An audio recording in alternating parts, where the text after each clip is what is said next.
Olá, meu nome é Kelly e o meu trabalho se intitula Um estudo terminológico das leis e diretrizes sobre as políticas de imigração no Brasil.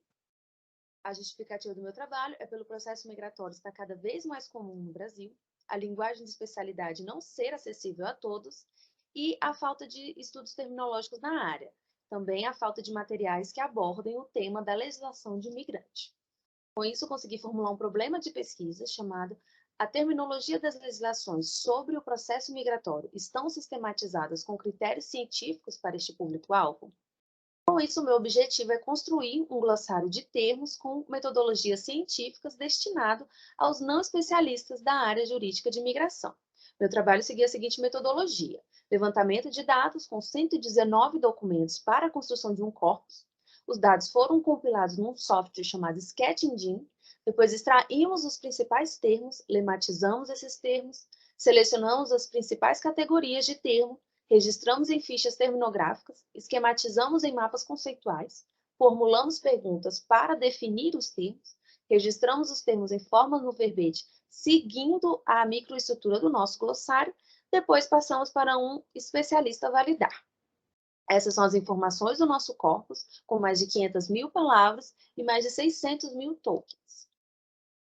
A extração dos principais termos seguiu o critério de frequência do termo, relevância e o critério probabilístico combinatório.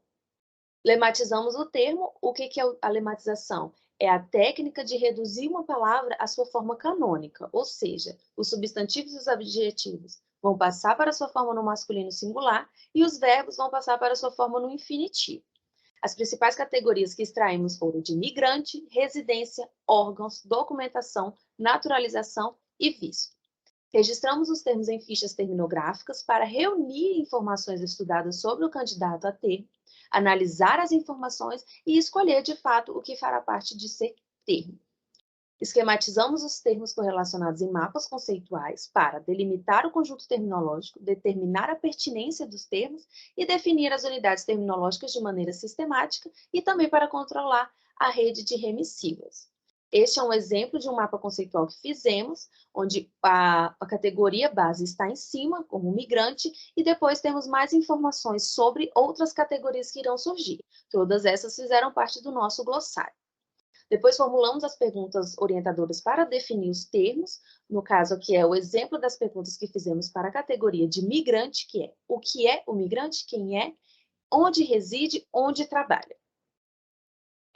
Depois registramos os termos em forma de verbete de acordo com a microestrutura do glossário, seguindo a seguinte estrutura: a palavra entrada em negrito, a categoria gramatical e o gênero gramatical em itálico e verde, a definição redondo em preto, fonte da definição, o contexto da definição em itálico e preto, a fonte do contexto de uso e podendo ou não ter remissiva ou nota.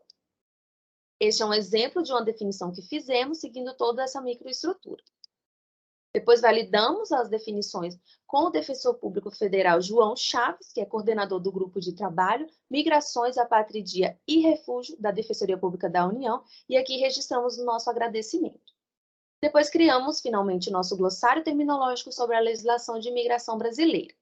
A nossa discussão se inicia com uma reflexão que tivemos a respeito de o ato de migrar não é um delito, é um direito do ser humano, e quando um país possui políticas públicas que facilitam e ajudam a imigração, ele pode ser a atração de pesquisadores e trabalhadores, podendo desenvolver-se economicamente e socialmente, além de poder também ser o lar de alguém que sofre violências e perseguições.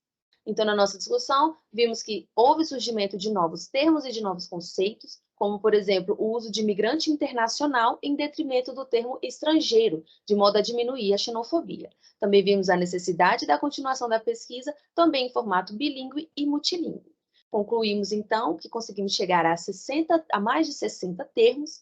O glossário ele é um importante material de consulta para migrantes internacionais. Conseguimos atualizar alguns termos encontrados no glossário da OIM, que foi nossa base, e também vimos, como já falado, a necessidade de projetos futuros de cunho bilíngue e multilíngue. E essas são as nossas referências. Muito obrigada.